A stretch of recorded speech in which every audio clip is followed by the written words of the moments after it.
সপ্তাহের প্রথম দিনে নিত্যপণ্যের বাজার পরিস্থিতি জানাতে এই মুহূর্তে রাজধানীর হাতিরপুল বাজার থেকে ইমরুল কায়েস, রাহাত ও রংপুর থেকে যুক্ত হচ্ছেন সহকর্মী রফিকুল ইসলাম। শুরুতেই যাচ্ছি হাতিরপুল বাজারে রাহাতের কাছে। রাহাত, বাজারের সবজি, মাছ, মাংসের সরবরাহ ও দরদাম কেমন দেখছেন? ধন্যবাদ। যেমনটি জানেন যে এই মুহূর্তে আমি রয়েছি রাজধানীর হাতিরপুল বাজারে, এবং হাতিরপুল বাজারে এসে আমরা সামগ্রিক যে অবস্থাটি দেখতে পেয়েছি দাম দরের, সেই বিষয়টি নিয়ে এখন কথা বলতে যাচ্ছি। যে এখানে আমরা দেখেছি যে কাঁচা বাজারের যে পণ্যগুলো রয়েছে, যেমন কুমড়া, মিষ্টি কুমড়া, কপি, ফুলকপি, গাজর, পটল, এই যে সবজিগুলো রয়েছে, এই সবজিগুলোর ভেতরে কুমড়া এখন 60 টাকা, মিষ্টি কুমড়া এবং কপি এগুলো রয়েছে 50 টাকার ভেতরে, এবং গাজর যেটি রয়েছে সেটি 160 টাকা কেজি, এবং পটল 150 টাকা। তো এরপর রয়েছে করলা 80 টাকা, যেটা কিছুদিন আগ পর্যন্ত কিছুটা কম ছিল, সেখানে একটি বেড়ে গিয়েছে।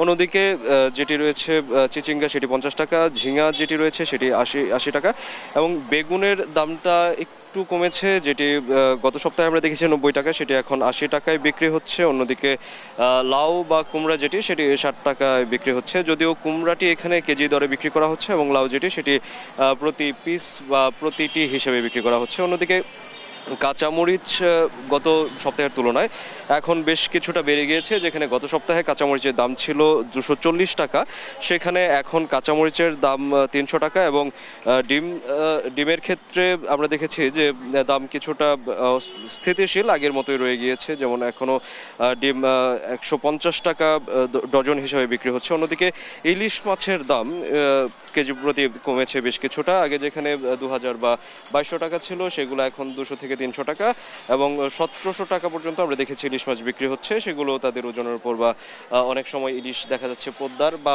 অন্য জায়গার হিসেবে সেই ইলিশটি বিক্রি হচ্ছে। এবং মাংসের ব্যাপারে যদি আসি, তাহলে এখানে আমরা দেখতে পেয়েছি যে গরুর মাংস এবং খাসির মাংস, এক্ষেত্রে গরুর মাংসের ক্ষেত্রে 800 টাকা ছিল, সেখানে এখন 750 টাকা। খাসির মাংসের ক্ষেত্রে 1100 টাকা ছিল, সেটি এখনও অপরিবর্তিত রয়েছে।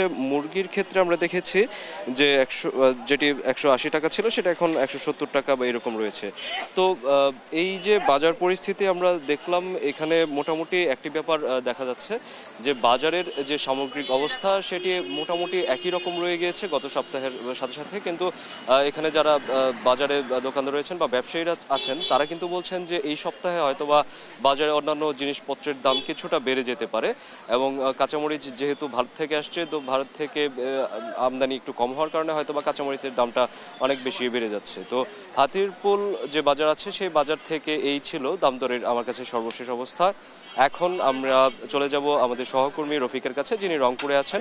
রফিক, রংপুরে যে বাজার পরিস্থিতি, সেটার কি অবস্থা দেখছেন, বা সেখানে কি পরিস্থিতি বিরাজ করছে?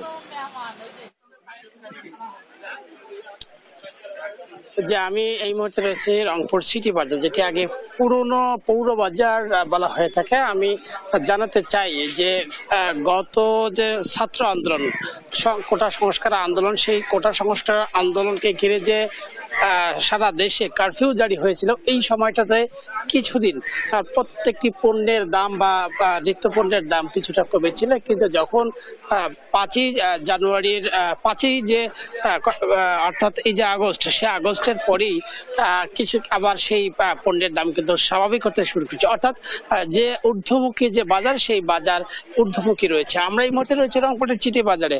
আমরা এখানে এসে যারা ক্রেতা এবং বিক্রেতা, তাদের সঙ্গে আমরা কথা বলেছি। আমরা কথা বলে যেমনটি জেনেছি যে এখন আজকের বাজারও যে গ্রানুলা আলু যেটিকে বলা হয়, সেই আলু কিন্তু 50 থেকে 60 টাকা বিক্রি হচ্ছে, এবং ঝাউ আলু যেটি, সেটি কিন্তু 70 থেকে 80 টাকা বিক্রি হচ্ছে। তো আমরা এই যে আলুর দামটা যে এত বেশি, এই নিয়ে আমরা ক্রেতা এবং বিক্রেতাদের সঙ্গে কথা বলেছি। বিক্রেতারা বলছে যে বাজারে কিন্তু চাহিদা বেশি, একই সঙ্গে যে কোল্ড স্টোরেজ গ্রোথ রাখা হয়েছে, সেখানে কিন্তু দামটা বেশি ধরা হচ্ছে, এই কারণে দামটা বেশি। এই আলুর দাম, অর্থাৎ নিত্য পণ্যের যেগুলো রয়েছে, তার সবচেয়ে বেশি চাহিদা রয়েছে আলুর। সেই আলুর দামটা এত বেশি হওয়ার কারণে নিম্ন আয়ের মানুষজন কিন্তু ক্ষুব্ধ রয়েছে। একই সঙ্গে আমি একটু তথ্য দিয়ে রাখি যে বাংলাদেশে অন্যান্য জেলার চেয়ে বৃহৎ রংপুরে কিন্তু আলুর উৎপাদনটা বেশি হয়। যেহেতু আলুর রংপুরে উৎপাদন বেশি হয়, সেখানে যদি খুচরা পর্যায়ে ৬০ টাকা পর্যন্ত কিনে খেতে হয়, এ নিয়ে কিন্তু মানুষের নাভিশ্বাস রয়েছে। অর্থাৎ গত বছর এই সময়টা কিন্তু ১২ থেকে ১৫ টাকার মধ্যে আলু বিক্রি হয়েছে। সেই আলু বছর ঘুরে কেন ৭০ থেকে ৮০ টাকা বিক্রি হচ্ছে, এ নিয়ে কিন্তু মানুষজন ক্ষুব্ধ রয়েছে।